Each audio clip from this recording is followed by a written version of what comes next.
ભાવનગરમાં ડુંગર વિસ્તારમાં પવનચક્કી ધરાશાયી થઈ। ભંડારિયા પાસે માળનાથમાં પવનચક્કી ધરાશાયી થઈ। પવનચક્કી ધરાશાયી થયાનો વીડિયો પણ સામે આવ્યો છે, જે વીડિયો વાયરલ થઈ રહ્યો છે। પવનચક્કી ધરાશાયી થતા કોઈપણ પ્રકારની જાનહાનિ નથી થઈ।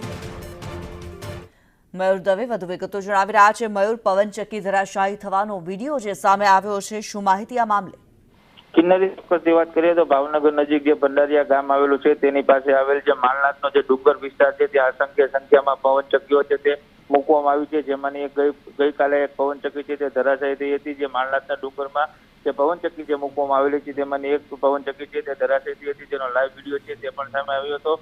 ત્યાં સ્થાનિકો દ્વારા જે રીતે હરવા ફરવા માટે ગયા હતા ત્યારે આ જે પવનચક્કી છે તે ધરાશાયી થતા તે સ્થાનિક છે તેના દ્વારા મોબાઈલમાં જે આ સમગ્ર વિડીયો છે તે ઉતારવામાં આવ્યો હતો અને તેને વાયરલ કરવામાં આવ્યો હતો। પરંતુ મહત્વનું કહી શકાય કે આજે માળનાથના ડુંગર વિસ્તારમાં જે પવનચક્કી જે ધરાશાયી થઈ હતી તેના કારણે કોઈ જાનહાની થવા ન પામી હતી અને સોશિયલ મીડિયામાં આજે પવનચક્કી વાયરલ થઈ છે, આજે પવનચક્કી તૂટશે તેનો વિડીયો છે તે વાયરલ થઈ રહ્યો છે। કિન્નરી જી, ધન્યવાદ મયુર આ માહિતી માટે।